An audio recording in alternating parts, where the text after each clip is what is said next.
സദ്വിശരണം. ഇന്നത്തെ വിഷയം എന്ന് പറഞ്ഞാൽ നമ്മുടെ ആത്മസഹോദരൻ GPS-ൻ്റെ ട്രഷറായിരുന്ന അജിത് കുമാർ വാസുദേവൻ പുറത്തോട്ടിരിക്കുന്നൊരു വോയിസിനെ ആസ്പദമാക്കിയുള്ളതാണ്. ആ വോയിസ് എന്ന് പറഞ്ഞാൽ അത് കേട്ടിട്ട് നമുക്ക് അതിലേക്ക് കടക്കാം. ആ വോയിസ് കേട്ടിട്ട് അതിനെ സംബന്ധിച്ചുള്ള കാര്യങ്ങൾ ഞാൻ പറയാം. സദ്വിശരണം. ഗുരുമാർഗം പ്രകാശസഭ പ്രവർത്തനം തുടങ്ങിയതിന് ശേഷം 3 മേടം 23 2 ഗുരുജയന്തിയും ആഘോഷിച്ചു കഴിഞ്ഞു. അതിനകത്ത് 3 മേടം 23 കന്യാകുമാരിയിൽ വെച്ചും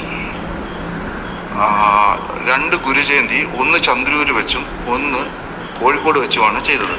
ഈ 5 പ്രോഗ്രാമിൽ 4 പ്രോഗ്രാമിൻ്റെയും ചിലവെന്ന് പറയുന്നത് 1.5 ലക്ഷത്തിൽ താഴെ മാത്രം ആയപ്പോൾ, ബഡ്ജറ്റ് ചിലവ് എന്ന് പറയുമ്പോൾ 1.5 ലക്ഷത്തിനകത്ത് നിന്നപ്പോൾ ചന്ദ്രൂരിലെ ചന്ദ്രബാബു നേതൃത്വം കൊടുത്ത് ശശി ഉദയഭാനു ചേട്ടന് പ്രസിഡന്റ് ആയിരുന്ന അദ്ദേഹത്തിന് വരട്ടെ, മര്യാദയ്ക്കിരുന്നാൽ മതി, ഞാൻ നോക്കിക്കോളാം, ഞാൻ നോക്കുമെന്ന് പറഞ്ഞ് ശശി അണ്ണന്റെയും മഹേഷ് അണ്ണന്റെയും വായടച്ചുകൊണ്ട് സ്വയം അധികാരപ്പെട്ട് നടത്തിയ ഗുരുജയന്തിയുടെ എക്സ്പെൻസ് എത്രയാണ്? ഇപ്പം നിങ്ങൾക്ക് ലീഗലിന്റെ കണക്കൊക്കെ തന്ന വ്യക്തിയില്ലേ, അവരോടനെ ചോദിക്കും, ഇതും കൂടെ മേടിച്ചിടാൻ പറ. അപ്പം ഇത്രയൊക്കെ ചെയ്തു തന്നില്ലേ? ഒരുപാട് അധ്വാനിക്കുന്നുണ്ട്. സ്വന്തം വീട്ടുകാര്യങ്ങളും പിന്നെ ജോലി തിരക്കും പിന്നെ പുതിയ സ്ഥാപന വർക്കും അങ്ങനെ പലതും ചെയ്യുന്നതിനിടയിൽ വളരെയധികം സമയം കണ്ടെത്തി ഇങ്ങനെയുള്ള കാര്യങ്ങളൊക്കെ വളരെ ഉത്തരവാദിത്തോടെ ചെയ്യുന്ന അവരോട് തന്നെ ചോദിക്കൂ, ഈ പറയുന്ന ചന്ദ്രൂർ ജയന്തിയുടെ എക്സ്പെൻസ് എത്ര? ആ കണക്ക് ഒന്ന് ഇതുമായിട്ടൊന്ന് കമ്പയർ ചെയ്യാൻ പറ.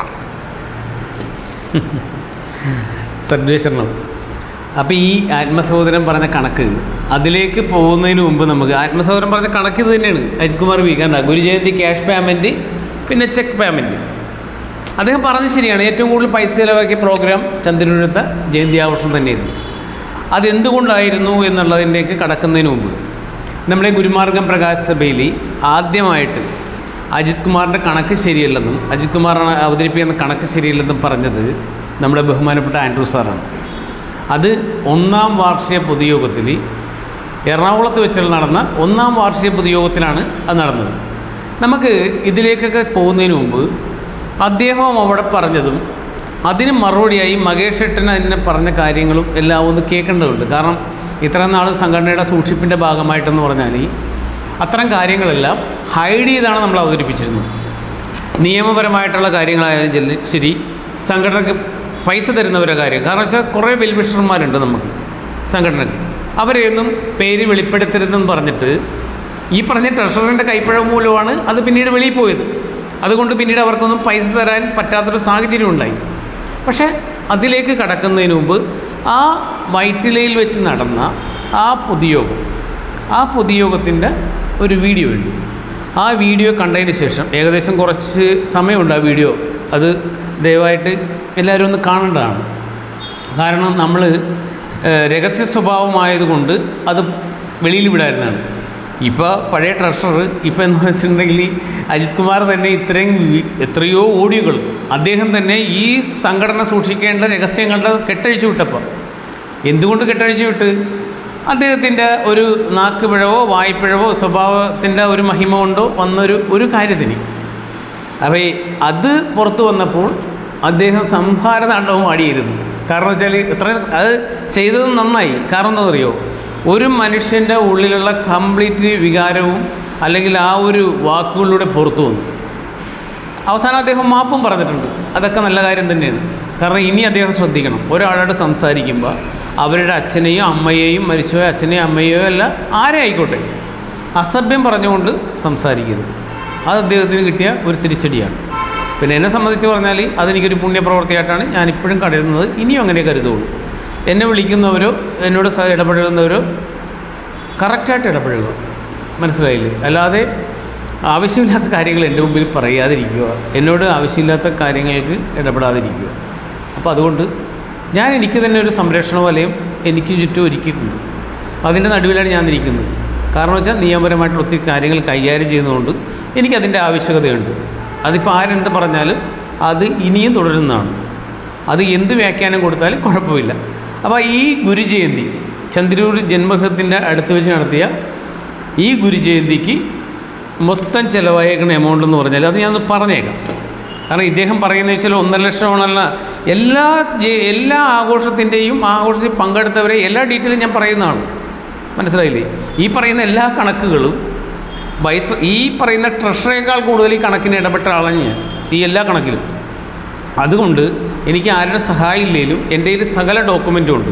എന്ന് വെച്ചാൽ നാളെ ഇതുവരെ സംഘടന നടത്തിക്കൊണ്ടിരുന്ന എല്ലാ കാര്യവും ഇവിടെ പബ്ലിഷ് ചെയ്തേക്കുന്നതാണ്. അതുകൊണ്ട് പ്രത്യേകിച്ച് അത് സൂക്ഷിക്കേണ്ടവർക്ക് സൂക്ഷിക്കാമായിരുന്നു. പിന്നെ അതുകൊണ്ട് എന്താ പറയുക, 4,45,923 രൂപയാണ് ആ ഫംഗ്ഷന് വേണ്ടി ചിലവായിരിക്കുന്നത്. മനസ്സിലായില്ലേ? കണക്ക് ഡീറ്റെയിൽ മൊത്തം ഉണ്ട്. അതിൻ്റെ വൗച്ചറുണ്ട്, റെസീപ്റ്റ് ഉണ്ട്, എല്ലാം ഉണ്ട്. കണക്കുകളെല്ലാം കൃത്യമാണ്. അതിലാണ് അദ്ദേഹം അഴിമതി ആരോപണത്തിൻ്റെ ഒരു ധ്വനി വന്നേക്കുന്നത്. സത്യത്തിൽ ഈ അഴിമതി ആരോപണം ആദ്യം തുടക്കത്തിൽ അഴിച്ചുവിട്ട ആ ഒരു വീഡിയോ, ആ ഒരു കണക്ക് ശരിയല്ലെന്ന് പറയുന്ന വീഡിയോ, അത് നമുക്ക് കണ്ടിട്ട് ബാക്കി കാര്യങ്ങളിലേക്ക് കടക്കാം. മൊത്തം ഡീറ്റെയിൽ ആയിട്ടുള്ള ആഘോഷങ്ങളുടെ കണക്കുകളും അതിൽ പങ്കെടുത്തവരുടെ എണ്ണവും എല്ലാം ഞാൻ പറയുന്നതാണ്. സദ്ഗുരു ശർമ്മ ഏറ്റവും കൂടിയ അതിനകത്തുള്ളൂ. ഗുരുമാർഗം പ്രകാശ സഭയുടെ കീഴിൽ സഹകരണ സംരംഭം തുടങ്ങുന്നത് സംബന്ധിച്ച ഒരു ആമുഖ പ്രഭാഷണം ശ്രീ EV ആൻഡ്രൂസ് ആണ് ഇന്ന് അദ്ദേഹത്തെ ക്ഷണിക്കുന്നത്.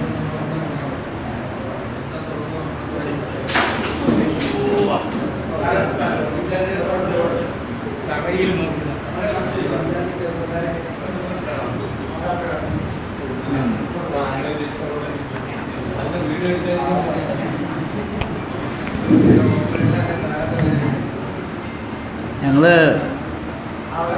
കഴിഞ്ഞ ആഴ്ച നമ്മളുടെ പൂലന്തറയുള്ള ഓഫീസിലിരുന്ന് ഒരു മീറ്റിംഗ് കൂടി. ജനറൽ സെക്രട്ടറിയും പ്രസിഡൻ്റ് ഇല്ലായിരുന്നു, മറ്റെല്ലാവരും ഉണ്ടായിരുന്നു. അപ്പോൾ ഇങ്ങനെ നമ്മളുടെ പരമ്പരയിലെ ഗൃഹസ്ഥാശ്രമികൾ വഞ്ചിക്കപ്പെട്ടിരിക്കുന്നതിൻ്റെ ഒരു ചിത്രം നമ്മുടെ മനസ്സിലുണ്ടല്ലോ. അതിനൊരു പരിഹാരമെന്നുള്ള നിലയിൽ എന്തെങ്കിലുമൊക്കെ ചെയ്യണമെന്ന് ബൈലോയിൽ തന്നെ ഉണ്ട്. അതിൻ്റെ ഒരു വിശദീകരണം എന്ന നിലയിൽ ഒരു ചെറിയ ചർച്ച നടന്നു.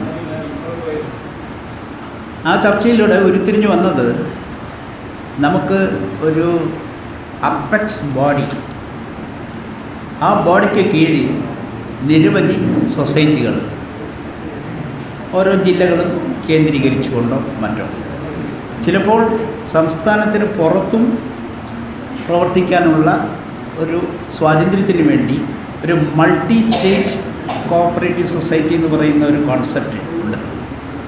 അതിൻ്റെ കീഴിൽ ആ രീതിയിൽ ഒരു അപ്പെക്സ് ബോഡി ഉണ്ടാക്കിയിട്ട് എല്ലാ ജില്ലകളിലും, നമ്മുടെ പ്രവർത്തകരുള്ള എല്ലാ ജില്ലകളിലും വ്യത്യസ്തമായ പ്രോഡക്ട്സ് ഉൽപ്പാദിപ്പിക്കുന്ന, അല്ലെങ്കിൽ ഈ പ്രോഡക്ട്സ് വിറ്റഴിക്കുന്ന വിപണി, അതായത് നമ്മുടെ ഷോപ്പിംഗ് മാൾ പോലെയുള്ള സംഗതികൾ, മെഡിസിൻസ് ഉണ്ടാക്കുന്ന രീതിയിലുള്ള സംവിധാനങ്ങൾ, ഏത് മേഖലകളും. പണ്ട് നമ്മൾ ഓരോ പ്രദേശത്തും കുറേ രൂപ ഇറക്കി കുറേ ആളുകളെ സംഘടിപ്പിച്ച് വലിയ രീതിയിൽ 10 സൊസൈറ്റികളാണോ എന്ന് സംശയമുണ്ട് എനിക്ക്, രൂപീകരിക്കണമെന്ന് പറയുണ്ടായി. വർഷത്ര കഴിഞ്ഞു, ഒറ്റ സൊസൈറ്റി രൂപീകരിക്കപ്പെട്ടില്ല. ആ സൊസൈറ്റി രൂപീകരിക്കാൻ ഗുരു പറഞ്ഞത് എന്തിനായിരുന്നു? ഗൃഹസ്ഥാശ്രമികളുടെ ജീവിതം, ദൈനംദിന ജീവിതം സുരക്ഷിതമാക്കുക എന്ന ഉദ്ദേശം വെച്ചുകൊണ്ടായിരുന്നു. കുറച്ചു കൊല്ലം നിങ്ങളത് പ്രവർത്തിച്ചാൽ, നിങ്ങൾ ഏത് മേഖലയിലാണോ പ്രവർത്തിക്കുന്നത് ആ മേഖല നിങ്ങളുടെ കീഴിൽ വരും. ആ പ്രോഡക്റ്റിൻ്റെ വില, വെളിച്ചെണ്ണയായാലും തേങ്ങയായാലും മറ്റെന്തായാലും മെഡിസിനായാലും, അതിൻ്റെ വില നിശ്ചയിക്കുന്നവർ നിങ്ങളാകും. ആ രീതിയിലുള്ള ആശയമാണ് ഗുരു മുന്നോട്ട് വെച്ചത്. അതൊന്നും ഇവരുടെ അജണ്ടയിൽ വരുന്നതല്ലല്ലോ. അത് നമുക്ക് ആ രീതിയിൽ ഒരെണ്ണം, ഒരു അപ്പെക്സ് ബോഡി ക്രിയേറ്റ് ചെയ്താലോ എന്ന ചിന്ത. അപ്പോൾ അതിനെക്കുറിച്ച് കുറേ കാര്യങ്ങൾ മനസ്സിലാക്കി, അത് ഏത് രീതിയിൽ വേണം, ഈ ജില്ലാ സൊസൈറ്റികളെ ഭരിക്കാൻ അപ്പെക്സ് ബോഡിക്ക് അധികാരമുണ്ടോ, അവരുടെ വരുമാനത്തിൻ്റെ 10% അപ്പെക്സ് ബോഡിക്ക് കൊടുക്കണമോ, ആ ജില്ലാ സമിതി, ജില്ലാ സൊസൈറ്റികളിൽ തെറ്റു വന്നാൽ അതിന് ശിക്ഷിക്കാനുള്ള അവകാശം അപ്പെക്സ് ബോഡിക്കുണ്ടോ, അങ്ങനെ നിരവധി വിഷയങ്ങൾ അതുമായി ബന്ധപ്പെട്ട് ഉണ്ട്. കാരണം കാശിൻ്റെ ഇടപാടാണ്. ലക്ഷങ്ങളുടെ ഇടപാടാണ് ഓരോ ജില്ലയിലും സംഭവിക്കാൻ പോകുന്നത്. അപ്പോൾ ഓരോ മേഖലയിലും ഏതൊക്കെ താല്പര്യങ്ങളാണോ ഓരോ അവിടുത്തെ വിശ്വാസികൾ കൂടിച്ചേർന്ന് രൂപീകരിക്കാൻ ആഗ്രഹിക്കുന്ന ഒരു സൊസൈറ്റി ഒരു ജില്ലയിൽ എന്ന നിലയ്ക്ക് നമ്മൾ സ്റ്റാർട്ട് ചെയ്യുകയാണെങ്കിൽ നമുക്ക് അടുത്ത കൊല്ലം അടുത്ത വാർഷികമാകുമ്പോഴേക്കും അതിഗംഭീരമായ രീതിയിലുള്ള ഒരു സൊസൈറ്റി നെറ്റ്വർക്ക് ഉണ്ടാക്കാൻ കഴിയും എന്നുള്ള ഒരു വിശ്വാസം ഉണ്ട്. അപ്പോൾ അതിനെക്കുറിച്ച് പഠനം നടത്താൻ ഈ കമ്മിറ്റി മൊത്തത്തിലോ അല്ലെങ്കിൽ ഈ കമ്മിറ്റി ഒരു സബ് കമ്മിറ്റിയെ നിയോഗിച്ചുകൊണ്ടോ ഒരു സാധ്യതാ പഠനം ഏതൊക്കെ ജില്ലകളിൽ ഏതൊക്കെ നമുക്ക് തുടങ്ങാം എന്നുള്ളതിൻ്റെ ഒരു സബ് കമ്മിറ്റി രൂപീകരിക്കുകയാണെങ്കിൽ ആ സബ് കമ്മിറ്റിയുമായി ഓരോ പ്രദേശത്തെ ഓരോ ജില്ലയിലെ ആളുകളും ആശയവിനിമയം നടത്തിയാൽ പാലക്കാട് തുടങ്ങാൻ പോകുന്ന എന്താണ്, ആലപ്പുഴ തുടങ്ങാൻ പോകുന്ന എന്താണ് എന്നുള്ളതിനെക്കുറിച്ച് കൃത്യമായ ഒരു വിവരം അതൊരു 10-30 ദിവസം കൊണ്ട് തന്നെ ആ റിപ്പോർട്ട് നമുക്ക് തയ്യാറാക്കി കമ്മിറ്റിയിൽ സമർപ്പിക്കാൻ കഴിയും എന്നുള്ള ഒരു പ്രതീക്ഷ ഉണ്ട്. അത് ഈ അനാഥരാക്കപ്പെട്ട, അതായത് സാമ്പത്തികമായ ഞെരുക്കത്തിലേക്ക് തള്ളിവിടപ്പെട്ട ഗൃഹസ്ഥാശ്രമികളെ സംരക്ഷിക്കുക എന്നത് മാത്രമല്ല, അതിൻ്റെ പുറകിൽ ഒരു പൊളിറ്റിക്സ് കൂടിയുണ്ട്.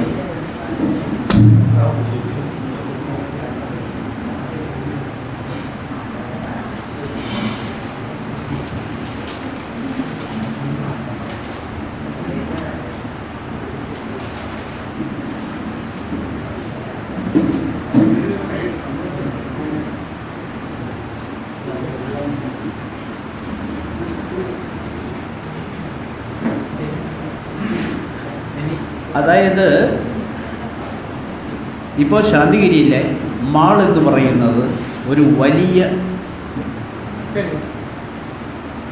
ചൂഷണ കേന്ദ്രമാണ്. അവിടെ വിൽക്കുന്ന അരി അതിനേക്കാൾ വളരെ താഴ്ന്ന വിലയ്ക്ക് പൂലന്തറ കൊടുക്കാൻ കഴിയുകയാണെങ്കിലോ, ഇപ്പോൾ പൂലന്തറ ഒരു മാള് സംഘടിപ്പിക്കാൻ പറ്റുമോ എന്നുള്ളൊരു ചിന്ത ഞങ്ങളുടെ ഉള്ളിലുണ്ട്. അത് വലിയൊരു വെല്ലുവിളിയായിരിക്കും. അവന് ഭയങ്കര അട്ടിമറിയാണ് നടന്നുകൊണ്ടിരിക്കുന്നത്. അത് ആരും ശ്രദ്ധിക്കാതെയാണ്. അതിന് വേറെ ചില ടെക്നിക്കുകൾ അവർ ചെയ്യും. ക്രെഡിറ്റ് സാധനം കൊണ്ടുപോകും, പൈസ പിന്നെ തന്നാൽ മതി. അങ്ങനെയൊക്കെയുള്ള കുറേ ടെക്നിക്സ് ഉണ്ട്. അതാണ് അവരുടെ വലിയൊരു വരുമാന സ്രോതസ്സ്. അതിൻ്റെ കടയ്ക്ക് കത്തിവെക്കുക എന്നുള്ളതാണ് നമ്മൾ പ്ലാൻ ചെയ്യേണ്ടതെന്നാണ്.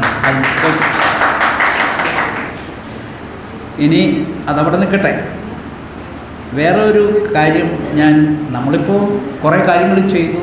ഞാൻ സാറിന് ശ്ലാഘിക്കുക, സാറ് എന്നെ പോലത്തെ അങ്ങനെ കൈയടിക്കുക, ആ പരിപാടിയുടെ ഉള്ളിൽ കൂടെ ഒരു അജാഗ്രത സംഭവിച്ചുകൊണ്ടിരിക്കുന്നുണ്ടെന്നുള്ള ഒരു വിഷയം ഞാൻ ശ്രദ്ധയിൽ കൊണ്ടുവരാൻ ആഗ്രഹിക്കുകയാണ്. അതായത് കണക്കുകൾ ഓഡിറ്റ് ചെയ്തിട്ട് തന്നെയാണ് അജിത്ത് പോയ കണക്കുകൾ ഓഡിറ്റ് ചെയ്തിട്ട് തന്നെയാണ് അവതരിപ്പിക്കേണ്ടത്. പക്ഷേ അത് സൊസൈറ്റി രജിസ്ട്രാർക്ക് കൊടുക്കുമ്പോഴുള്ള കാര്യമാണ്. നമുക്ക് വേണ്ടത് ഓഡിറ്റഡ് കണക്കാണോ അതോ യഥാർത്ഥ കണക്കാണോ, എന്താണ് യഥാർത്ഥത്തിൽ എങ്ങനെയാണ് സ്ഥിതി എന്നുള്ളതല്ലേ നമുക്കറിയേണ്ടത്, സാമാന്യ മെമ്പറായിട്ടുള്ള നമുക്കറിയേണ്ടത്. അപ്പോൾ ഇതിൽ 83 പേര് തന്നു, 4,26,092 രൂപ കിട്ടി എന്ന് അജിത്ത് പറയുമ്പോൾ, അജിത്തെ അതൊക്കെ ആരുടെ കയ്യിൽ നിന്നാണ് കിട്ടിയെന്ന് വെളിപ്പെടുത്തിയില്ലെങ്കിലും രേഖപ്പെടുത്തി വെക്കണം. ഒന്ന്. രണ്ടാമത് അതിൻ്റെ ചിലവുകളിൽ കലണ്ടറിൻ്റെ ചിലവ് വരുന്നില്ല, യാത്രകളുടെ ചിലവ് വരുന്നില്ല, പുരസ്കാരത്തിൻ്റെ കാര്യങ്ങൾ പറയുന്നില്ല. ഇങ്ങനെയുള്ള എല്ലാ ചിലവുകളും വരണം. ഓഡിറ്റ് ഇവിടെ ആവശ്യമില്ല സാർ. ഞാൻ ഒരു വിരുദ്ധ അഭിപ്രായം ഉന്നയിക്കണം സാർ. പറയുന്നതിന് മുമ്പ് തന്നെ ഞാൻ പ്രസിഡന്റിനോട് പറഞ്ഞിരുന്നു, അതിനോടും പറഞ്ഞിരുന്നു, ആരൊക്കെയാണ് എത്ര രൂപ തന്നതെന്ന് പേര് വെളിപ്പെടുത്താൻ ആഗ്രഹിക്കാത്തവരുടെ പേര് വെൽ വിഷർ എന്ന് കാണിച്ചുകൊണ്ട് ആ ലിസ്റ്റ് കംപ്ലീറ്റ് ഗ്രൂപ്പിലിടണമെന്ന് പറഞ്ഞിട്ടുണ്ട്. അതിടും. അതൊന്ന് പക്ഷേ അതുപോലെ തന്നെ ചെലവും എന്തൊക്കെയാണ് ഐറ്റം തിരിച്ചു തന്നെ ഡീറ്റെയിൽഡ് എക്സ്പെൻഡിച്ചർ ലിസ്റ്റല്ല നമ്മൾ ആവശ്യപ്പെടുന്നത്. പൊതുവെ കലണ്ടറിന് ഇത്ര രൂപ, അത് സാറ് പറഞ്ഞു. അതുപോലെ തന്നെ യാത്രകൾക്ക് ഇത്ര ചിലവായി, അല്ലെങ്കിൽ അങ്ങനെ ഓരോരോ ചിലവുകൾ ഉണ്ടായിട്ടുണ്ട്. ആ പുസ്തകം അതിന് 1 ചില്ലറ ലക്ഷം രൂപ വന്നിട്ടുണ്ട്. അതൊക്കെ ഇതിൽ വരണ്ടേ? അപ്പോൾ ആകെ ഇത്ര ഈ ഒരു വർഷത്തിനുള്ളിൽ ഇത്ര രൂപ നമുക്ക് പിരിഞ്ഞു കിട്ടിയത്. വേറെ കാര്യമുണ്ട് സാറേ, ചന്ദ്രൂരി മീറ്റിംഗിൽ ഇത് കുറച്ച് കാര്യങ്ങൾ അവതരിപ്പിച്ചിട്ടുണ്ടായിരുന്നു. അത് സാറിന് നന്ദിയില്ല. ഇല്ല, ഇത് അല്ല ഞാൻ പറയട്ടെ, അത് പറയുമ്പോൾ അതുകൂടി പറയണം. കാരണം വെച്ചിട്ടുണ്ടെങ്കിൽ അത് ആ മീറ്റിംഗിൽ വന്നിട്ടാണ് ഇത് പറഞ്ഞെങ്കിലും ഓക്കെ. അന്നത്തെ മീറ്റിംഗിൽ എല്ലാവരും ക്ഷണിച്ചാണ്. അപ്പോൾ അത് പറയണ്ട എന്നാണോ? അല്ല, അത് പറയണം. എന്നാ പറയട്ടെ, പറയണോ പറയണ്ടേ? അല്ല, അത് പറയണം, പക്ഷെ അത് അവതരിപ്പിച്ചിട്ടുണ്ട്. അതുകൊണ്ട് അത് കഴിഞ്ഞിട്ടുള്ള കാര്യം എല്ലാ കണക്കും അവതരിപ്പിച്ചിട്ടുണ്ട്. അതുവരെയുള്ള എല്ലാ കണക്കുകളും അതുവരെയുള്ളത് ഏകദേശം അവതരിപ്പിച്ചിട്ടുണ്ട്. പിന്നെ കന്യാകുമാരിയിലെ കേസാണ് അവതരിപ്പിക്കാതെ ഉണ്ടായിരുന്നത്. കന്യാകുമാരിയിലെ വരെയുള്ള എല്ലാ ചെലവുകളും അവതരിപ്പിച്ചിട്ടുണ്ടെങ്കിൽ ഞാൻ എൻ്റെ വാക്ക് പിൻവലിക്കാം. കാരണം കന്യാകുമാരിയിലെ ചെലവ് ഇവിടെ അവതരിപ്പിച്ചു. കന്യാകുമാരിയിലെ ചെലവ് കംപ്ലീറ്റ് കന്യാകുമാരിയിൽ നിന്ന് നമുക്ക് ഡീറ്റെയിൽഡ് ആയിട്ട് കിട്ടിയിട്ടില്ല. കന്യാകുമാരിയിൽ ഫണ്ട് കൊടുത്ത് അവിടുത്തെ വിശ്വാസികളാണ് അത് ചെയ്തത്. അവിടുന്ന് കണക്ക് വന്നാൽ മാത്രമേ നമുക്കത് ജനങ്ങളുടെ മുമ്പിൽ വയ്ക്കാൻ പറ്റൂ. അതാണ് ട്രഷറർ ജോലി, അതാണ് അത് കളക്ട് ചെയ്യുക എന്നുള്ളതാണ്. മാത്രമല്ല കന്യാകുമാരിയിലെ ചിലവ് മാത്രമല്ല, അതിന് മുന്നേ എത്രയോ ചിലവുകൾ ഉണ്ടായിട്ടുണ്ട്. ആ ചിലവുകൾ കലണ്ടർ അതിന് മുന്നല്ലേ അടിച്ചത്, ബുക്ക്ലെറ്റ് അതിന് മുന്നല്ലേ അടിച്ചത്. ആ ചിലവുകളൊക്കെ വരാത്തതുണ്ട്. ഞാൻ എൻ്റെ ചോദ്യത്തിൻ്റെ ഒരു വർഷം തികയുന്നേ ഉള്ളൂ, നമ്മളത്. ഈ നമ്മുടെ സാറിന് അറിയാവുന്നതാണ് എത്ര പേര് പ്രവർത്തിക്കാറുണ്ട്. വേറെ കാര്യം ജോലിക്കാരില്ല ഇവിടെ, ജോലിക്കാരില്ല. നമ്മുടെ വരവ് ചെലവ് കണക്കുകൾ ഹാൻഡ് ഓവർ ചെയ്യാം. സാറൊന്ന് സിസ്റ്റമാറ്റിക് ചെയ്തു തന്നാൽ മതി. അതിന് ഞാൻ ട്രഷറർ അല്ലല്ലോ. ട്രഷറർ ജോലി മാത്രമല്ല ചെയ്യുന്നത്. എന്തായാലും ഞാൻ എൻ്റെ അല്ല അതല്ല സാർ, ഇപ്പൊ പ്രവർത്തിക്കാൻ ഞങ്ങൾ 3 പേരാണുള്ളത്. ഞാൻ അടിക്കാനും എല്ലാം ഞങ്ങൾ 3 പേരാ ഉള്ളത്. നമ്മൾ 3 പേരാ ഉള്ളത്. അല്ല, അത് സാറ് പറഞ്ഞു വെച്ചിട്ട് പോയാൽ എന്താ പറയോ, ഇത് ആൾക്കാരുടെ മുമ്പിൽ സംശയത്തിന് ഇടവാങ്ങുന്നത്. സാമ്പത്തികപരമായ കാര്യങ്ങളോ അത് സാറ് നമ്മളിലുള്ള ഒരു പറയരുത്. അവിശ്വാസം രേഖപ്പെടുത്തലായി. ഇത് കിട്ടിയ അവസരം വയലൂരുടെ എന്താ പറയുക, നമ്മുടെ സൊസൈറ്റിയിൽ നമ്മുടെ സാമ്പത്തിക ഉന്നതിക്ക് വേണ്ടിയുള്ള അവസരമാണ് സാറിന്. പിന്നെ വേറെ കാര്യം എന്ന് പറഞ്ഞാൽ ഇത് നമ്മൾ ചെയ്യൂലെന്നല്ല പറഞ്ഞത്.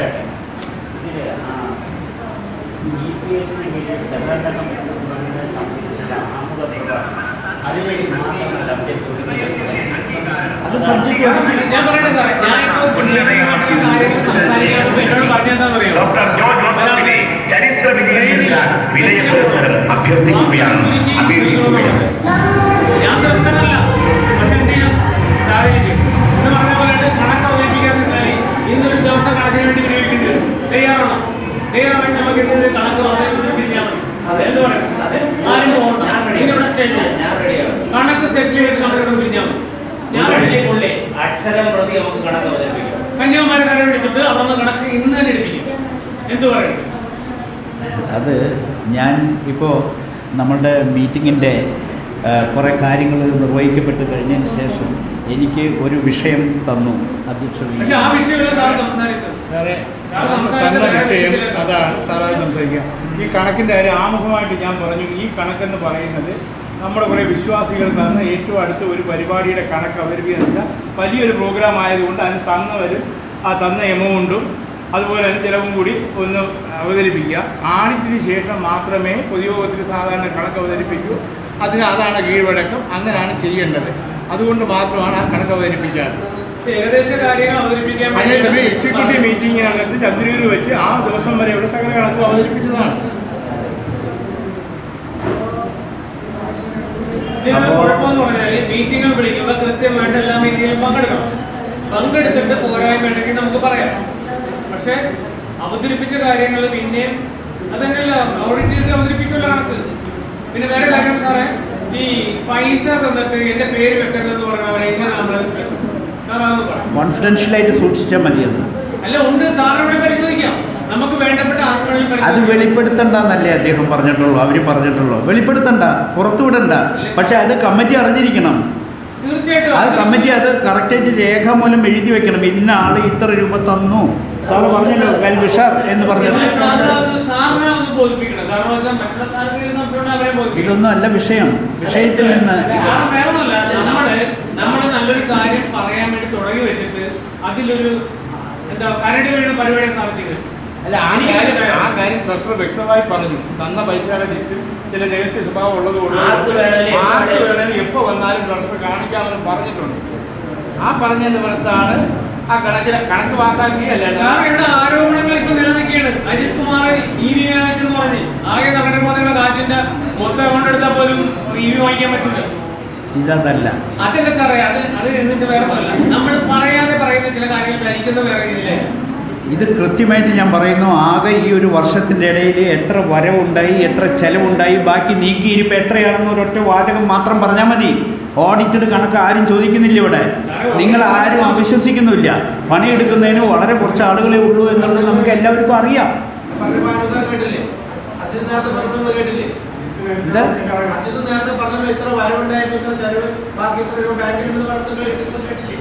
കന്യാകുമാരിയിലത്തെ ഈ ഒരു വർഷത്തെ വരവും ഈ ഒരു വർഷത്തെ ചെലവും ഇപ്പോൾ ഇന്ന് നീക്കിയിരിക്കും എത്രയാണെന്ന് ഞാൻ നിർത്താം. അല്ല, അതല്ല, ഈ വർഷത്തെ കണക്ക് അവതരിപ്പിക്കാമെന്ന് ഇതിനകത്ത് പറഞ്ഞിട്ടില്ല. ഈ വർഷത്തെ കണക്ക് മൊത്തം അവതരിപ്പിക്കാമെന്ന് ഇതിനകത്ത് പറഞ്ഞിട്ടുണ്ട്. അതിനകത്ത് പറഞ്ഞിട്ടുണ്ടോന്നുള്ളതല്ല. വാർഷിക സമ്മേളനം എന്ന് പറഞ്ഞാൽ അതിൻ്റെ ഭാഗമാണ്. ഇപ്പോൾ പ്രവർത്തന റിപ്പോർട്ട് അവതരിപ്പിച്ചു. പ്രവർത്തന റിപ്പോർട്ടിൻ്റെ ഭാഗമാണ് കണക്കുകൾ. ഇത് രണ്ടും കൂടി അവതരിപ്പിച്ച് ചർച്ച ചെയ്തതിന് ശേഷം കൈയടിക്കേണ്ടതിന് പകരം അതിന് മുന്നേ നമ്മൾ കൈയടിച്ചു. കാരണം നിങ്ങളിലുള്ള വിശ്വാസം. അത് കഴിഞ്ഞിട്ട് നമ്മൾ ഇനി ഞാൻ പറയട്ടെ, അല്ലെങ്കിൽ ഞാൻ നിർത്താം. ഒന്നുകിൽ ഞാൻ പറയാം, അല്ലെങ്കിൽ നിർത്താം. ഇത്രയും ഞാൻ ഉദ്ദേശിച്ചിട്ടുള്ളൂ. ആകെ ഈ ഒരു വർഷം എത്ര പിരിഞ്ഞു കിട്ടി, എത്ര ചെലവായി, ഇപ്പോൾ നീക്കിയിരിപ്പ് എത്ര, ആ ഒരു കാഴ്ചപ്പാട്, സാമ്പത്തികമായിട്ടുള്ളൊരു കാഴ്ചപ്പാട് ഓരോ വ്യക്തിക്കും ഉണ്ടാകുന്നത് നല്ലതാണ് എന്ന് ഞാൻ കരുതുന്നു. മാത്രമല്ല അതൊരു ജാഗ്രതയുടെ വിഷയം കൂടിയാണ്. പറയട്ടെ, ഇത്രയും ഞാൻ ആവശ്യപ്പെട്ടുള്ളൂ. അത് വിസ്മൃതിയിലായി പോകരുത്. കാരണം ഓഡിറ്റിൻ്റെ തണലിൽ ഇനി അടുത്ത കൊല്ലമാണ് വാർഷിക സമ്മേളനം നടക്കാൻ പോകുന്നത്. അപ്പോഴാണോ ഈ കൊല്ലത്തെ കണക്ക് അവതരിപ്പിക്കുക? ഇത് ഇപ്പം തന്നെ അവതരിപ്പിക്കാവുന്ന കണക്കുകളെ നമുക്കുള്ളൂ എന്നേ ഞാൻ പറഞ്ഞുള്ളൂ.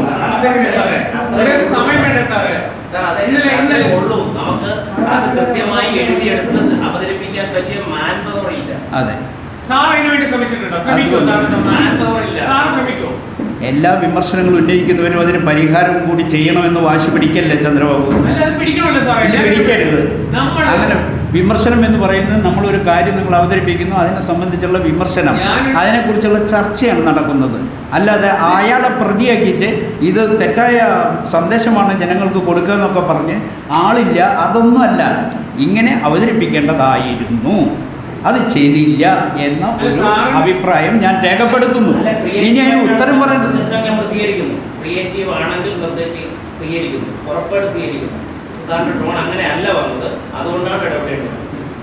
ഞാനങ്ങനെ ഉദ്ദേശിച്ചിട്ടില്ല.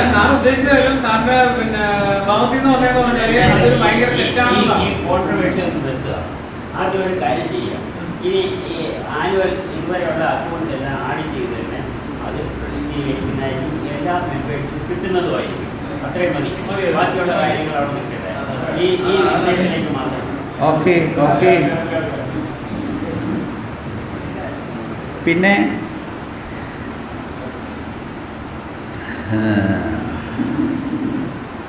നമ്മൾ ബൈലോയെക്കുറിച്ച് ഒരു പരാമർശം ഇങ്ങനെ നടത്തി. ബൈലോ കുറേ ഭേദഗതികൾ നമുക്ക് കൊണ്ടുവരണം. അത് അനന്തകാലത്തേക്ക് നീട്ടിവെക്കാതെ എത്രയും പെട്ടെന്ന് തന്നെ കൊണ്ടുവരാനുള്ള അതിനെ പറ്റുന്ന തരത്തിലുള്ള നിർദ്ദേശങ്ങൾ, സജഷൻസ് വയ്ക്കാൻ പറ്റിയ ഒരു 2-3 പേര് നമ്മൾ കമ്മിറ്റിയിൽ നിന്ന് കണ്ടെത്തി അവരെ നിയോഗിക്കണം. എന്നിട്ട് എത്രയും പെട്ടെന്ന് ചില ഭേദഗതികൾ നിർബന്ധപൂർവ്വം അതിനകത്ത് കൊണ്ടുവരേണ്ടതുണ്ട്. അതിലേക്ക് വെളിച്ചം വീശുന്ന എൻ്റെ മനസ്സിലൂടെ കടന്നുപോയ ഒരു 3-4 പോയിൻറ്റുകൾ കൂടി ഞാനിവിടെ രേഖപ്പെടുത്താൻ ആഗ്രഹിക്കുകയാണ്. ഒന്നാമതായിട്ട് അത് കേരളം എന്ന് പറയുന്ന സംസ്ഥാനത്തിൽ ഒതുങ്ങി നിൽക്കരുത്. നമ്മുടെ പ്രവർത്തന മണ്ഡലം ലോകം മൊത്തമായിരിക്കണം. കാരണം സിലോണിലും ഗൾഫിലും ഒക്കെ ഹരിക്ക് പരിപാടികളുണ്ട്. അതിനെയൊക്കെ ചോദ്യം ചെയ്യേണ്ടി വരികയാണെങ്കിൽ, അതിന് നിയമപരമായ സാധുത വേണമെങ്കിൽ നമ്മുടെ സംഘടനയുടെ ബൈലോ പ്രകാരം ലോകത്ത് ഉടനീളം എവിടെ വേണമെങ്കിലും പ്രവർത്തിക്കാനുള്ള സ്വാതന്ത്ര്യമുണ്ട് അതിൻ്റെ ഏരിയ ഓഫ് ഓപ്പറേഷൻ അതാണ് എന്ന് നാം ഭേദഗതി കൊണ്ടുവരണം. രണ്ടാമതൊരു സംഗതി കൊണ്ടുവരേണ്ടത്, ഗുരു വിഭാവനം ചെയ്തിട്ടുള്ളത് പ്രാദേശികമായ ഓരോ പ്രദേശത്ത് ഓരോ ആശ്രമത്തോടനുബന്ധിച്ചും ശാന്തി മണ്ഡലങ്ങൾ ഉണ്ടാക്കണമെന്നാണ്. ആ രീതിയിൽ നമുക്ക് പ്രവർത്തിച്ചു കൂടെ എന്ന് ചിന്തിക്കണം. അങ്ങനെയാണെങ്കിൽ പ്രാദേശികമായി ഒരു സന്യാസി അല്ലെങ്കിൽ സന്യാസിനി ചെയ്തു കൂട്ടുന്ന വിക്രിയകളെ പ്രാദേശികമായി തന്നെ ആളുകൾക്ക്, അവിടുത്തെ വിശ്വാസികൾക്ക് ചോദ്യം ചെയ്യാൻ പറ്റും. അതിന് ശാന്തി മണ്ഡലം എന്നാണ് പേര് ഗുരു കൊടുത്തത് ഗുരുവിൻ്റെ ബൈലോയിൽ.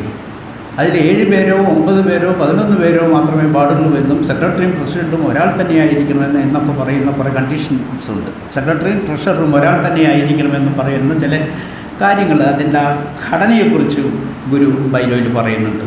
ഗുരുവിൻ്റെ ബൈലോയിൽ ആ ബൈലോ നമുക്ക് മാതൃകയാക്കാവുന്നതാണ്. അതായത് ഈ ഭാഗം ശാന്തി മണ്ഡലം എന്ന ഭാഗം ആക്കാവുന്നതാണ്.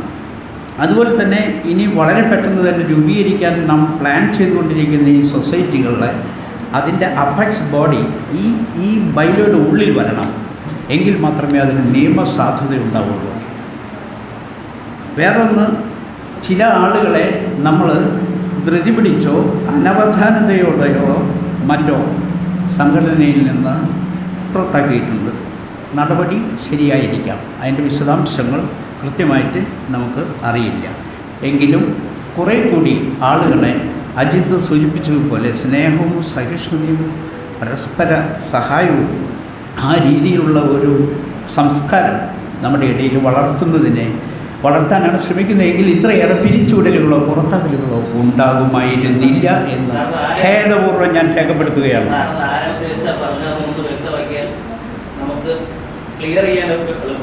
അല്ല, പിരിച്ചുവിട്ട 3, 4, 5 പേരെ എനിക്കറിയാം. ഒന്ന് ജയകരൻ സാറ്, 2 രാജേഷ്, ഞാൻ എന്നോട് പറഞ്ഞതിന് ഉത്തരം പറയട്ടെ. 2 രാജേഷ്, 3 സുബ്രഹ്മണ്യൻ, 4 കൊല്ലത്തെ ഒരു മോഹനൻ, 5 ആരോ. ഇത്രയൊന്നും ആളുകളെ ഇവരെയൊക്കെ ചോദിക്കില്ലേ, ഞാൻ കഴിഞ്ഞിട്ട് ഞാൻ ഇറങ്ങാം, എന്നിട്ട് കയറി സംസാരിക്കാം. എൻ്റെ അഭിപ്രായത്തിൽ എൻ്റെ തോന്നൽ ഇതാണ്, അവരെ കുറേ കൂടി ക്ഷമയോട് കൂടിയിട്ട് കൈകാര്യം ചെയ്തുകൊണ്ട് ഇൻക്ലൂസീവായി നമ്മളുടെ കൂടെ നിർത്തിക്കൊണ്ട് പോകാൻ പറ്റില്ല എന്ന് ഉറപ്പ് വന്ന് ബോധ്യപ്പെട്ടതിന് ശേഷം മാത്രം പിരിച്ചുവിടുകയാണെങ്കിൽ ഈ 5 ചിലപ്പോൾ 3 പേരും അകത്തുണ്ടാകുമായിരുന്നേനെ. എന്തായാലും നമ്മൾ പിരിച്ചുവിടലിനെ സംബന്ധിച്ച് നമ്മുടെ ബൈലോയിൽ കൃത്യമായ വകുപ്പുകൾ എഴുതി ചേർക്കേണ്ടതുണ്ട്. ഒരു മനുഷ്യനെ, ഒരു മെമ്പറെ പിരിച്ചുവിടുമ്പോൾ എന്തൊക്കെ കാര്യങ്ങൾ എങ്ങനെയൊക്കെ ആ പ്രോസസ്സ് എന്തായിരിക്കണം എന്ന് കൃത്യമായി ബൈലോയിൽ ഉണ്ടായിരിക്കണമെന്ന് ഞാൻ താല്പര്യപ്പെടുന്നു. സുബ്രഹ്മണ്യൻ സാർ നമ്മുടെ സംഘടനയിലെ മെമ്പർ അല്ലാത്ത ഒരാളെ നമുക്ക് പുറത്താക്കാനും പറ്റില്ല. എന്തായാലും നമ്മളിപ്പോഴോ അതെ, ജയകരൻ സാർ നമ്മുടെ സംഘടനയിലെ മെമ്പർ ആയിരുന്നില്ല.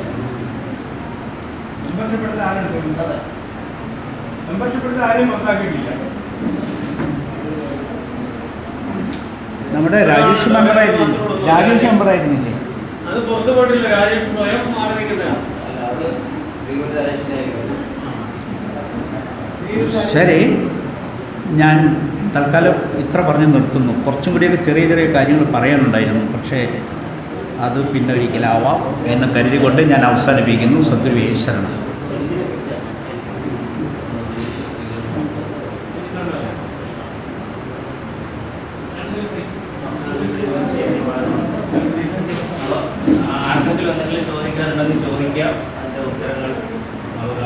ആർക്കെങ്കിലും എന്തെങ്കിലും ഉണ്ടോ സംശയങ്ങൾ, മറ്റു കാര്യങ്ങൾ ചോദിക്കാനുണ്ടെങ്കിൽ ചോദിക്കാം, അതിന് മറുപടി പറയാം.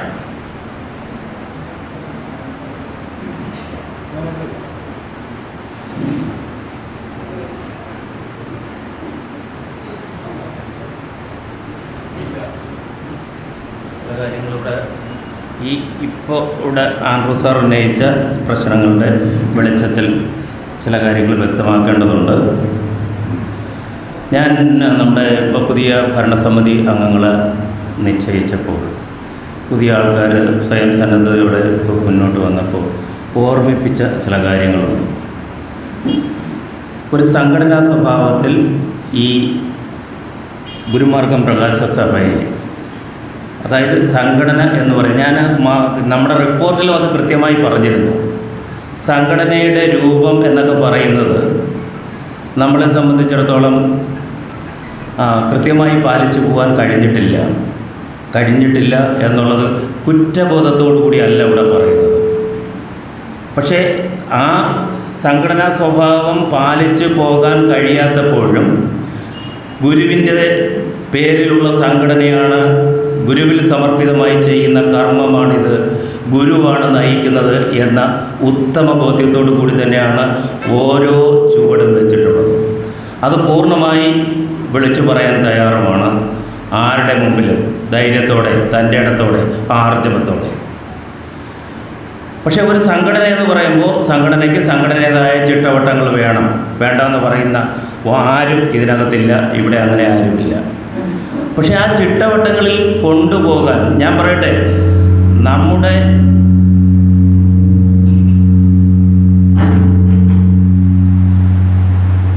നമ്മുടെ സംഘടനയ്ക്ക് അഭിമാനാർഹമായ ഒരു ചുവട് വയ്ക്കാൻ കഴിഞ്ഞ ഒരു സംഭവമാണ് പൂലന്തറ പൂലന്തറ ആശ്രമത്തിൻ്റെ മുന്നിൽ നമുക്കൊരു ഓഫീസ് സ്ഥാപിക്കാൻ കഴിഞ്ഞത്. സത്യമാണ്. പക്ഷേ ആ ഓഫീസ് സ്ഥാപിച്ച് കഴിഞ്ഞിട്ട് അത് കൃത്യമായി തുറക്കാനോ അവിടെ കൃത്യമായി ഒരു തിരി കത്തിച്ച് വയ്ക്കാനോ നമ്മളിൽ ചിലർ അവിടെ ഇല്ലെങ്കിൽ നടക്കാത്തൊരു സാഹചര്യമുണ്ട്. ഒരു ഓഫീസ് തുറന്നിട്ട് അത് അടച്ചിടുന്നത് കാണുന്ന പബ്ലിക്കിൽ ഉണ്ടാക്കുന്ന ഇമേജ് എന്തായിരിക്കും? നിങ്ങൾ ഓരോരുത്തരും ചിന്തിക്കണം. വളരെ ദുഃഖത്തോടും വേദനയോടും കൂടിയാണ് ഇത് പറയുന്നത്. നമ്മുടെ കൂടെ ഇരിക്കുന്ന ഒരാത്മബന്ധുവിനോട്, നമ്മുടെ ജനനിയുടെ സഹോദരൻ കൂടിയായ ഒരാത്മബന്ധുവിനോട് ഞങ്ങളെല്ലാവരും കൂടി ഇരിക്കുമ്പോൾ ഞങ്ങൾ പറഞ്ഞു, ഒരു കാലത്തെ അവിടെ ഒരു തിരി കത്തിച്ച് വയ്ക്കാൻ കുറച്ച് നേരം അവിടെ ഇരിക്കാൻ സമയം കണ്ടെത്തണം എന്ന് പറഞ്ഞപ്പോൾ തന്ന മറുപടി, ദുഃഖത്തോടെ പറയട്ടെ, എനിക്ക് വേറെ പരിപാടിയുണ്ട്, എന്നെ അതിനൊന്നും കിട്ടില്ല. ആളിവിടെ ഇരിപ്പുണ്ട്, വിശദീകരണം തരണമെങ്കിൽ തരാം, ഇപ്പോൾ സ്വീകരിക്കാൻ തയ്യാറാണ്. ഇതാണ് അവസ്ഥ. ഈ അവസ്ഥയിൽ നിന്നുകൊണ്ട് ഞങ്ങൾ എന്ത് ചെയ്യണം? ഇവിടെ ഇരിക്കുന്നവർ പറയണം. ഞാനുണ്ട്, അജിത്തുണ്ട്, ചന്ദ്രബാബു ഉണ്ട്. ഞങ്ങൾ 3 പേർക്ക് ഞങ്ങളുടെ ജീവിതം മാറ്റിവെച്ചിട്ട് ഞങ്ങൾ കർമ്മം ചെയ്യുന്നുണ്ട് ഈ മാർഗത്തിൽ. ചന്ദ്രബാബുവിന് വേറെ പണിയില്ല, ജീവിക്കാൻ വരുമാനം വേറെ ഇല്ല. അജിത്തിന് വേറെ വരുമാനമില്ല. അജിത്തിൻ്റെ അമ്മയുടെ ഒരു പെൻഷൻ മാത്രമാണ് ആശ്രയം. അതിൻ്റെ കൂടെ ഇപ്പോൾ ജ്യോതിയും കൂടി ഉണ്ട്, ഞങ്ങളുടെ കൂടെ ചേർന്നിട്ടുണ്ട് ഇതേപോലെ വർക്ക് ചെയ്യാൻ. വേറെ ആരെയും ഞങ്ങൾക്ക് കിട്ടുന്നില്ല. കാലു പിടിക്കുന്നു ഞങ്ങൾ. നിങ്ങൾ വരൂ, നിങ്ങളൊന്ന് സഹായിക്കൂ. യോഗങ്ങൾ നടന്നതിൻ്റെ മിനിറ്റ്സ് കൃത്യമായിട്ട് രേഖപ്പെടുത്താൻ നമുക്ക് ഇതുവരെ കഴിഞ്ഞിട്ടില്ല. എഴുതണമെങ്കിൽ ഞാൻ എഴുതണം. ആരുണ്ട് സഹായിക്കാൻ? സ്വയം സന്നദ്ധതയോടെ തയ്യാറായിട്ടുള്ള ഒരു വ്യക്തി ഉണ്ടെങ്കിൽ ഇപ്പം പറയണം. പറഞ്ഞിട്ട് മാത്രമേ വിമർശിക്കാൻ നിങ്ങൾക്ക് അർഹത വരൂ. പറഞ്ഞതിന് ശേഷം മാത്രം നിങ്ങൾ വിമർശിക്കണം. ആരുണ്ട്? ഒരാളുണ്ടെങ്കിൽ പറയാം, ഞാൻ ചെയ്യാമെന്ന് പറഞ്ഞ് മുന്നോട്ട് വന്ന ആരുണ്ട്? ഈ ബീന ഡോക്ടർക്ക് എടുപ്പത് പണിയുണ്ട്. ഡോക്ടർ എന്ന് പറഞ്ഞാൽ നല്ല കൃത്യമായി എടുപ്പത് പണിയുള്ള ആളാണ്, ഗവൺമെൻറ് ഡോക്ടറാണ്. ആ ജോലിയും കഴിഞ്ഞിട്ട് വന്നിട്ടാണ് നമ്മുടെ മാസികയുടെ വർക്ക് ചെയ്യുന്നത്. ദുഃഖമുണ്ട് സഹായിക്കാൻ ഒരാളിനെ കൊടുക്കാനില്ലാത്തത്. നിങ്ങൾ ആരെങ്കിലും ഒരു കൈ കൊണ്ടൊന്ന് സഹായിക്കാൻ തയ്യാറായിട്ട് നിങ്ങൾ വിമർശിച്ചാൽ ഇന്ന് ഞങ്ങൾ പൂർണ്ണ മനസ്സോടെ സ്വീകരിക്കാൻ തയ്യാറാണ്. ഞങ്ങളുടെ ജീവിതം, ഞങ്ങളുടെ കുടുംബജീവിതം മാറ്റി വെച്ചിട്ടാണ് ഞങ്ങൾ പൂർണ്ണ സമയം ഇതിനു വേണ്ടി വിനിയോഗിക്കുന്നത്. അവിടെ ചില വീഴ്ചകൾ വരാം. ആ വീഴ്ചകൾ സ്നേഹബുദ്ധിയാ ചൂണ്ടിക്കാണിക്കുക. ഇവിടെ കയറി നിന്ന് വിമർശിക്കുന്ന ഞാൻ നേതാവാകാൻ തയ്യാറാണ്, സന്നദ്ധനാണ്, ഞാൻ നിങ്ങളെ വിമർശിച്ച് ഒതുക്കിക്കളയും എന്നുള്ള ഭാവത്തിൽ വിമർശിക്കാൻ വന്നാൽ അംഗീകരിക്കാൻ പറ്റില്ല എന്ന് ഞാനിവിടെ തുറന്നു പറയുന്നു, ഗുരുവിൻ്റെ സ്മരണയോടുകൂടി. നിങ്ങളെന്ത് ചെയ്തു? ഓരോരുത്തരും വിലയിരുത്തണം. വിലയിരുത്തിയിട്ട് ഇവിടെ കയറി എന്ന് വിമർശിക്കൂ. ഞങ്ങൾ ഉൾക്കൊള്ളാം, ഞങ്ങൾ മാപ്പ് പറയാം, ഞങ്ങൾ എന്ത് വേണമെങ്കിലും ചെയ്യാം. പക്ഷെ അതിൽ ഒരു ചെറു വിരൽ അനക്കാൻ തയ്യാറല്ലാത്തവർ ഈ ഇത്രയും സ്വന്തം ജീവിതം മാറ്റിവെച്ച് ഈ എന്താണ് ഗുണ്ടകളുടെ നടുക്ക് നിന്ന്, ഗുണ്ടകളുടെ നടുക്ക്. സ്വാമി, ഞാൻ പറയുന്നതിൽ എന്തെങ്കിലും തെറ്റ് സംഭവിക്കുകയാണെങ്കിൽ തിരുത്തണം. ഈ ഗുണ്ടകളുടെ നടുക്ക് നിന്ന് ഞങ്ങൾ ഇത് ചെയ്യുന്നു, ജീവൻ പണയം വെച്ചുകൊണ്ട്. ഞങ്ങൾ ഒറ്റയ്ക്ക് അങ്ങോട്ടും ഇങ്ങോട്ടും യാത്ര ചെയ്യുന്നത്. ഞങ്ങൾക്ക് ബോഡി ഗാർഡ് ആരുമില്ല, സംരക്ഷകരില്ല. അവൻ്റെ ഗുണ്ടകൾക്ക് ഒരു നിമിഷം ശ്രമിച്ചാൽ ഞങ്ങളെ ജീവൻ എടുക്കാം. ഈ ഭീഷണിയുടെ നടുക്ക് നിന്നാണ് ഞങ്ങൾ ഈ കർമ്മം ചെയ്യുന്നത്. ആരെങ്കിലും ഞാൻ സഹായിച്ചിട്ടുണ്ട് നിങ്ങളെ, എന്നിട്ട് നിങ്ങൾ എന്തുകൊണ്ട് ചെയ്തില്ല എന്ന് ചോദിക്കാൻ തയ്യാറുള്ള ആരെങ്കിലും ഉണ്ടെങ്കിൽ മുന്നോട്ട് വരണം. സർവ്വതാ സ്വീകരിക്കാം, മാപ്പ് പറയാം. ഗുരു സ്മരണയിൽ, ഗുരുപാദങ്ങളിലും നിങ്ങളുടെ പാദങ്ങളിലും തൊട്ട് മാപ്പ് പറയാം. ഇത് പറയാൻ ആഗ്രഹിച്ചതല്ല, ഇത് പറയിപ്പിച്ചതാണ് ഇവിടെ. ഒരുപക്ഷെ അത് ഗുരു നിശ്ചയമാകാം. ഗുരുവായിരിക്കാം എന്നെ കൊണ്ട് ഇതിപ്പോൾ പറയിപ്പിക്കുന്നത്. കാരണം വിമർശിക്കാൻ, മാറി നിന്ന് വിമർശിക്കാനുള്ള ആ ഒരു ഇതും വേണ്ട. ആരെയൊക്കെയോ പുറത്താക്കിയെന്ന് പറഞ്ഞു. ഞങ്ങൾ ഈ ബദൽ ആശ്രമത്തിൻ്റെ സംവിധാനത്തിനെതിരെ നമ്മൾ നിൽക്കുന്നു. നമുക്ക് വ്യക്തമായൊരു നിലപാടുണ്ട്. ഗുരുമാർഗം പ്രകാശ സഭ വിളിച്ചു പറഞ്ഞിട്ടുള്ള ഒരു വ്യക്തമായ നിലപാടുണ്ട്. ആ നിലപാടിന് വിരുദ്ധമായി ചെയ്യുന്നവരെ തിരുത്താൻ ശ്രമിച്ചാൽ തിരുത്താത്തവരെ എന്ത് ചെയ്യണം? ബദൽ ആശ്രമം എന്ന് പറയുന്ന കൺസെപ്റ്റ് നമ്മൾ അംഗീകരിക്കുന്നില്ല. നമുക്ക് വേണ്ടത് ഗുരു പ്രാണപ്രതിഷ്ഠ നടത്തിയ ആശ്രമമാണ്. ഈ ലോകത്തിന് വേണ്ടി ഗുരു പ്രാണപ്രതിഷ്ഠ നടത്തിയ ആശ്രമമാണ്. ആ ആശ്രമം വീണ്ടെടുക്കാനുള്ള ശ്രമമാണ് ഈ ജീവൻ പണയം വെച്ച് നമ്മൾ ഇവിടെ നടക്കുന്നത്. സ്വാമി എത്രയെങ്കിലും ദിവസം എന്നോട് പറഞ്ഞിട്ടുണ്ട്, മഹേഷ, എനിക്ക് സ്വകാര്യമായിട്ട് കുറച്ച് കാര്യങ്ങൾ വ്യക്തിപരമായിട്ട് പറയാനുണ്ട്, ഒന്ന് വരണം. പോകാൻ പറ്റിയിട്ടില്ല, സമയം കിട്ടുന്നില്ല പലപ്പോഴും. ഇന്നലെയും മെനഞ്ഞാന്ന് രാത്രി 3 മണി വരെ ഉറക്കമൊഴിഞ്ഞിരുന്നാണ് ഈ ഡാറ്റകളെല്ലാം കളക്ട് ചെയ്ത് റിപ്പോർട്ട് തയ്യാറാക്കാനുള്ളത്. ഇന്നലെ 12:30 മണിക്ക് കിടന്നു, 3 മണിക്ക് എഴുന്നേറ്റിട്ടാണ് ഇങ്ങോട്ട് വന്നത്. ഒരാൾ ഒരു ചെറുവിരൽ കൊണ്ട് സഹായിക്കാൻ ഉണ്ടായിരുന്നെങ്കിലെന്ന് ആഗ്രഹിച്ച നിമിഷങ്ങൾ ഒരുപാടുണ്ട്. പക്ഷേ ഗുരുവിനോടുള്ള ആ ദൗത്യം, ഗുരുവിൻ്റെ നിയോഗം ഏറ്റെടുത്ത് പോയതുകൊണ്ട് ആരും കൂടെയില്ലെങ്കിലും ഇത് നിർവഹിക്കും എന്ന് ഉറപ്പുള്ളവരാണ്. ഈ പണം മുടക്കിയവരാരും ഞങ്ങളുടെ അടുത്ത് നിങ്ങൾ ഈ പണം കൊണ്ടുപോയി എന്ത് ചെയ്തെന്ന് ഇതുവരെ ചോദിച്ചിട്ടില്ല. ഈ സംഘടനയ്ക്ക് വേണ്ടി ഏറ്റവും കൂടുതൽ സാമ്പത്തിക സഹായം ഒറ്റത്തവണയായിട്ട് ചെയ്തിട്ടുള്ള ഒരു വ്യക്തിയാണ് ഇതായിരിക്കുന്നത്. 50,000 രൂപ ഒരുമിച്ച് കൊണ്ടുവന്ന് ഈ സംഘടനയ്ക്ക് സംഭാവന ചെയ്ത തിലകണ്ണ ഒന്ന് എഴുന്നേക്കണം.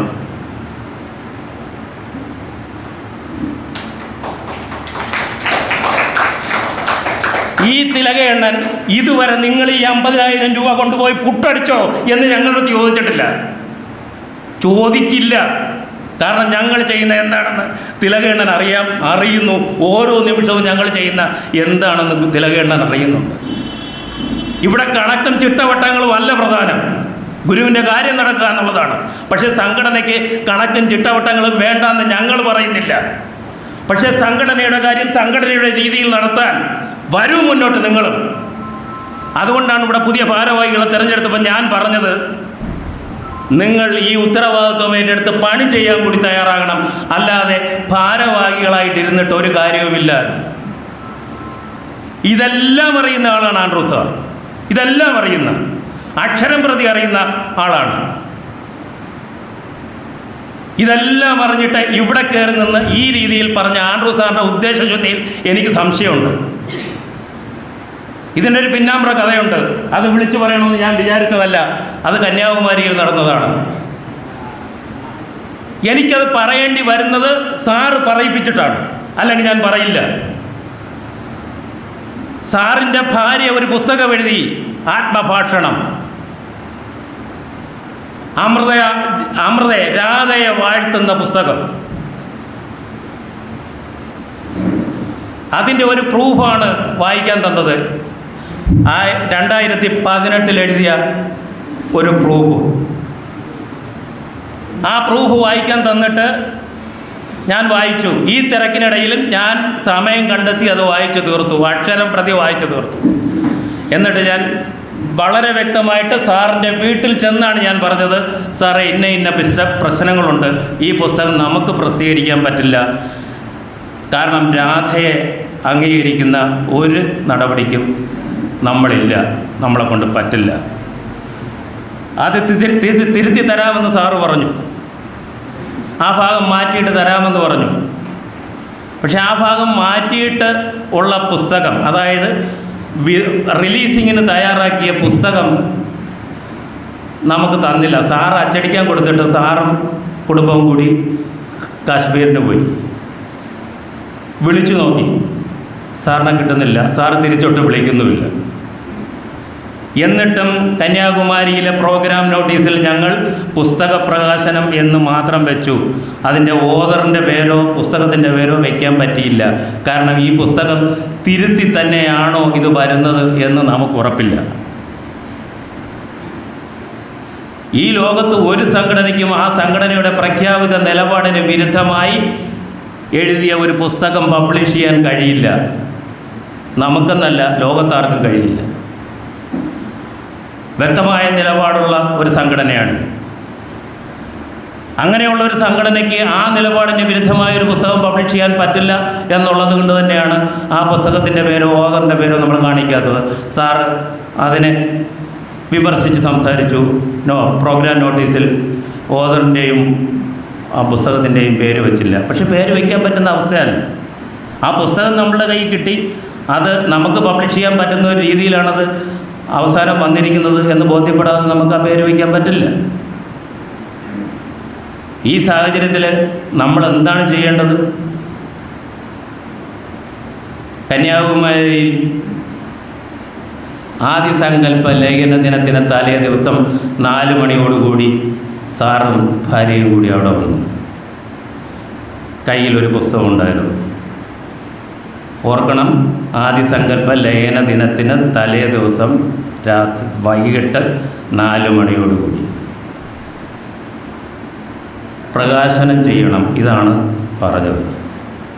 അപ്പോൾ പറഞ്ഞ് ബുദ്ധിമുട്ടാണ് സാറേ, ഈ പുസ്തകം വായിച്ചു നോക്കാതെ നമുക്ക് ഈ വേദിയിൽ വെച്ചത് പബ്ലിഷ് ചെയ്യാൻ പറ്റുമെന്ന് എനിക്ക് തോന്നുന്നില്ല എന്ന് പറഞ്ഞു. ഞാൻ പറഞ്ഞതിൽ എന്തെങ്കിലും തെറ്റുണ്ട് എന്ന് അത് കഴിഞ്ഞിട്ട് നമുക്ക് മുന്നോട്ട് പോകാം. ഞാനെടുത്ത നിലപാടിൽ ഒരു തരിയെങ്കിലും തെറ്റുണ്ട് എന്ന് അഭിപ്രായമുള്ളവരാരെങ്കിലും ഉണ്ടെങ്കിൽ ഇപ്പം തുറന്നു പറയണം, ദയവ് ചെയ്ത്.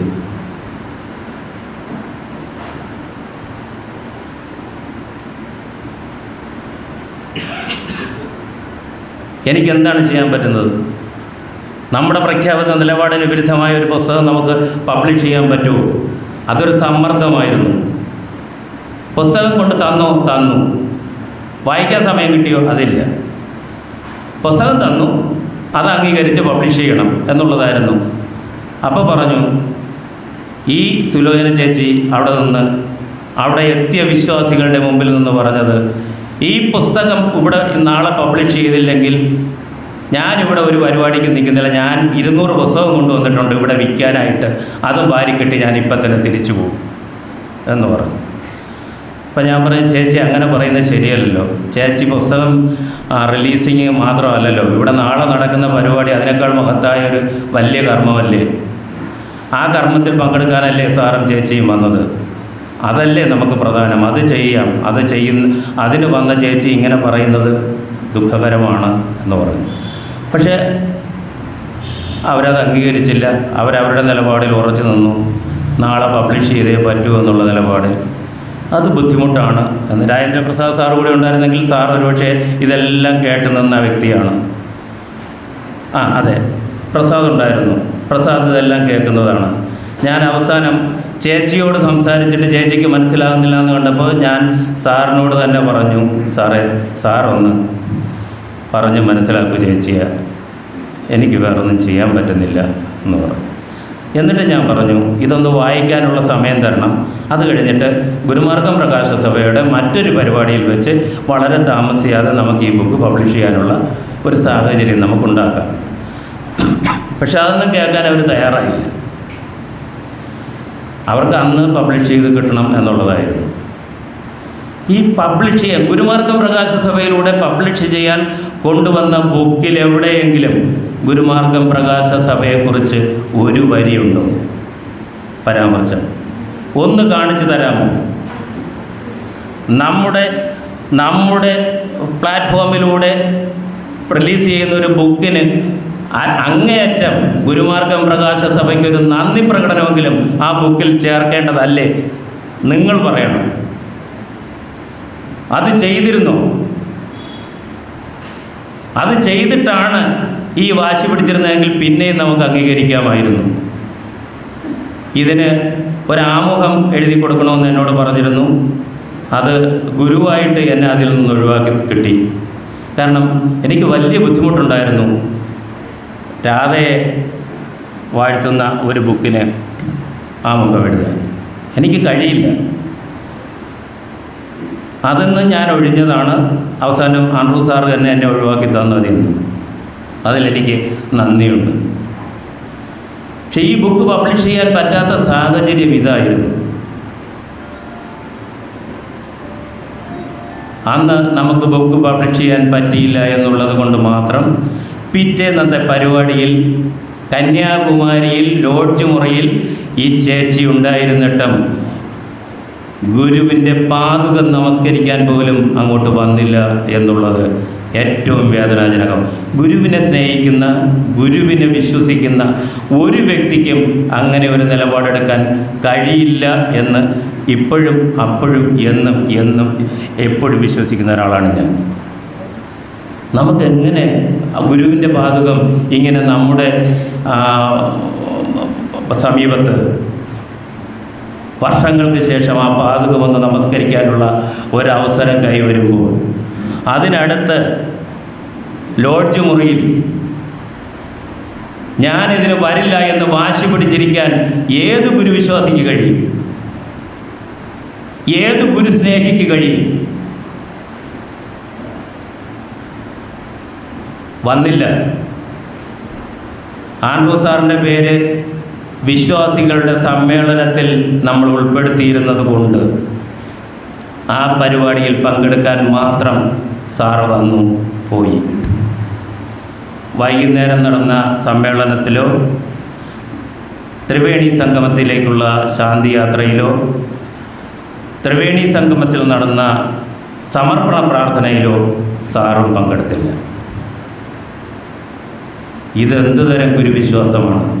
എനിക്ക് മനസ്സിലാകാത്ത ഗുരുവിശ്വാസം. ക്ഷമിക്കണം, ഇതെന്നെ കൊണ്ട് പറയിപ്പിച്ചതാണ്. ഞാൻ പറയണമെന്ന് ആഗ്രഹിച്ചതല്ല. ഇതിൻ്റെ പ്രത്യാഘാതമാണ് ആൻഡ്രൂ സാർ ഇപ്പോൾ ഇവിടെ പ്രകടിപ്പിച്ചത് എന്നതിൽ എനിക്ക് സംശയമില്ല. അന്ന് മുതൽ തന്നെ ഇത്തരം നീക്കങ്ങൾ നടന്നിരുന്നു. പലരെയും വിളിച്ച് സംസാരിച്ചു. ഇതൊക്കെ നമ്മളും അറിയുന്നുണ്ടായിരുന്നു. ഒന്നും അറിയാത്തതുപോലെ എല്ലാം ഗുരുവിൽ സമർപ്പിച്ച് നമ്മളും മുന്നോട്ട് പോവുകയായിരുന്നു.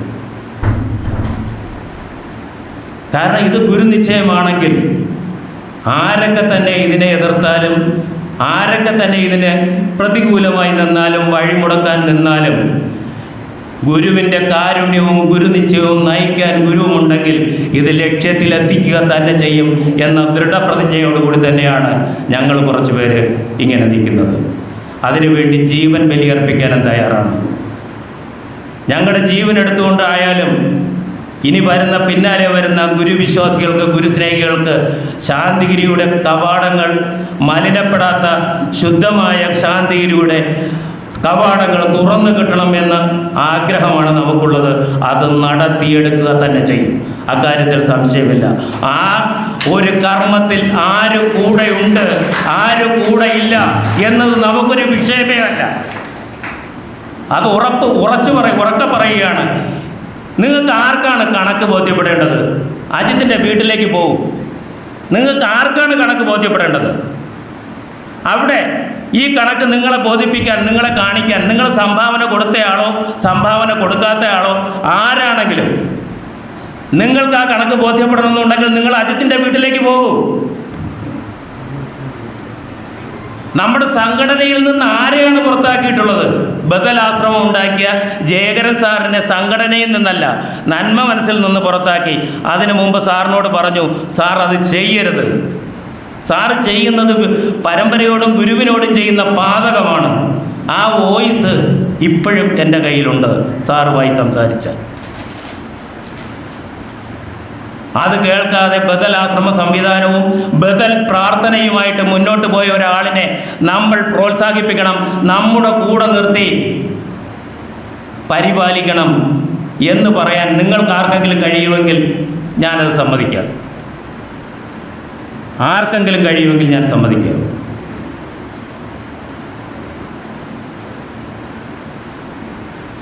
രാജേഷ് നേതാജി നമ്മൾ പുറത്താക്കി പോയതല്ല. അദ്ദേഹത്തിൻ്റെ രാഷ്ട്രീയം ഇതിനകത്ത് ചെലുത്താൻ ശ്രമിച്ചതിൽ വന്ന പരാജയമാണ്. അദ്ദേഹത്തിൻ്റെ രാഷ്ട്രീയ സംസ്കാരം ഇതിനകത്ത് കൊണ്ടുവരാൻ ശ്രമിച്ചതിൽ നിന്ന് വന്ന പരാജയമാണ്. അദ്ദേഹം സ്വയം ഒഴിഞ്ഞു പോവുകയായിരുന്നു. നമ്മളാരും അദ്ദേഹത്തെ ഒഴിവാക്കിയിട്ടില്ല. അദ്ദേഹത്തിന് നമ്മുടെ ഇതിലെ സംഘടനയിലേക്ക് തിരിച്ചു വരാനുള്ള ലിങ്ക് ഇട്ടുകൊടുത്തത് ഇപ്പോഴും കിടപ്പുണ്ടാവും. അദ്ദേഹത്തിന് എപ്പോൾ വേണേലും വരാം. പിന്നെ സുബ്രഹ്മണ്യൻ സാറ് കുമാർജി ഇട്ട ഒരു വോയിസ്, ഗുരുവിനെ പച്ച തെറി വിളിക്കുന്ന ഒരു വോയിസ് മെസ്സേജ്, കുമാർജിയുടെ വോയിസ് മെസ്സേജ് നന്മ മനസ്സ് ഗ്രൂപ്പിൽ കൊണ്ടുവന്നിട്ടാൽ നമ്മൾ എന്ത് ചെയ്യണം? അതിനോട് സാറിനോട് ദയവ് ചെയ്തത് പിൻവലിക്കാൻ പറഞ്ഞു.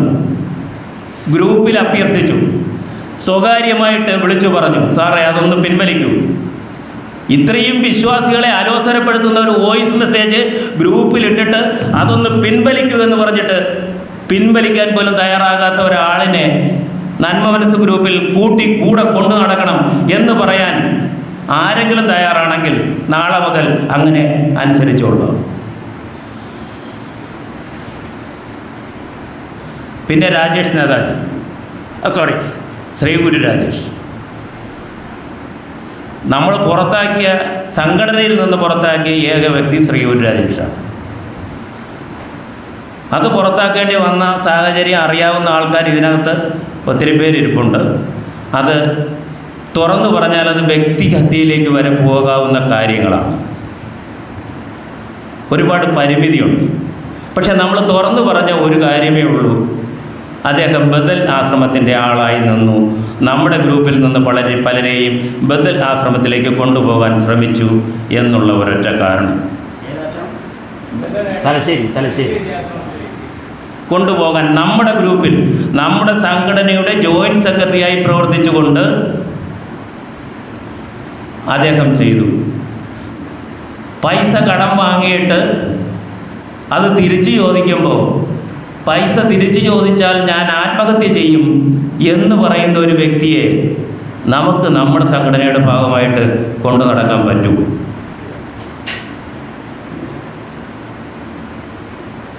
വ്യക്തമായ കൊടുക്കാവുന്ന ചാൻസുകൾ, ഇത് ശ്രീ ഗുരു രാജേഷിൻ്റെ കാര്യം, ശ്രീ ഗുരു രാജേഷിൻ്റെ പേര് പറയാതെ നമ്മൾ ഗ്രൂപ്പിൽ ഇട്ടു. ഇങ്ങനെ ഒരാൾ പ്രവർത്തിക്കുന്നുണ്ട്, ആ വ്യക്തി തെറ്റ് തിരുത്താൻ തയ്യാറാകണം. അത് അദ്ദേഹം കണ്ടതായിട്ടോ പുള്ളിയെ പറ്റിയാണ് പറഞ്ഞതായിട്ടോ പുള്ളി ഭാവിച്ചില്ല. അപ്പോൾ വ്യക്തിപരമായിട്ട് മെസ്സേജ് കൊടുത്തു, താങ്കൾ ഈ ചെയ്യുന്നത് തെറ്റാണ്, താങ്കൾ തിരുത്തണം, താങ്കൾക്ക് ഇതിന് മറുപടി പറയാനുണ്ടെങ്കിൽ 3 ദിവസത്തിനകം തരണം, ഇല്ലെങ്കിൽ ഞങ്ങൾക്ക് ഒഴിവാക്കേണ്ടി വരും. എന്ത് അവസരം കൊടുത്തില്ലെന്നാണ് പറയുന്നത്? ആർക്കവസരം കൊടുത്തില്ലെന്നാണ് പറയുന്നത്? ഞാൻ വിളിച്ചു സംസാരിക്കാൻ, നേരിട്ട് സംസാരിക്കാൻ വരാൻ. അപ്പോൾ അദ്ദേഹത്തിന് നമ്മുടെ അടുത്തേക്ക് വരാൻ പറ്റില്ല, അദ്ദേഹത്തിൻ്റെ വീട്ടിലേക്ക് നമ്മൾ ചെന്നാൽ അവിടെ ഇരുന്ന് സംസാരിക്കാം എന്ന് പറഞ്ഞു. അതാണോ മര്യാദ? ഈ അദ്ദേഹത്തിൻ്റെ കൊള്ളരുതായ്മകൾ ചർച്ച ചെയ്യാൻ നമ്മുടെ അടുത്തേക്ക് വരാൻ അദ്ദേഹത്തിന് സമയമില്ല, നമ്മൾ അദ്ദേഹത്തിൻ്റെ വീട്ടിലേക്ക് ചെല്ലണം. അത് അദ്ദേഹത്തിന് സമയവും സൗകര്യവും ഒക്കുന്ന ദിവസം. ഇങ്ങനെ ഒരാളിനെ നമുക്ക് കൊണ്ടു നടക്കണം എന്ന് ഇവിടെ കൂടിയിരിക്കുന്നതിൽ ഒരു വ്യക്തിയെങ്കിലും പറഞ്ഞാൽ ഞാൻ നാളെ മുതൽ അനുസരിച്ചുകൊള്ളാം. വിമർശിക്കാൻ വേണ്ടി ആരും വിമർശിക്കരുത് ദേവി. സത്യങ്ങൾ മനസ്സിലാക്കിയിട്ട് സത്യത്തിൻ്റെ കൂടെ നിൽക്കാനുള്ള ഒരു അർപ്പണവും പ്രാർത്ഥനയോടും കൂടി വിമർശിക്കുക. വിമർശിക്കുന്നതിന് ഗുരു പഠിപ്പിച്ചൊരു രീതിയുണ്ട്. അതിൽ സ്നേഹമുണ്ടാകണം, സ്നേഹബുദ്ധിയ ആകണം വിമർശനം. അപ്പോൾ മാത്രമേ അത് സർഗാത്മകമാകൂ, സൃഷ്ടിപരമാകൂ. അത് കേൾക്കുന്നവർക്ക് തിരുത്താനുള്ള മനസ്സും കൂടി ഉണ്ടാകും നമ്മുടെ വിമർശനത്തിലൂടെ. അതിന് പകരം ഈ സംഘടനയുടെ പ്രവർത്തനത്തെ ആകെ തച്ചുടച്ച് തകർത്ത് കളയാം. ഇപ്പം കുറച്ച് പേരെ എൻ്റെ മുമ്പിൽ കിട്ടിയിട്ടുണ്ട്.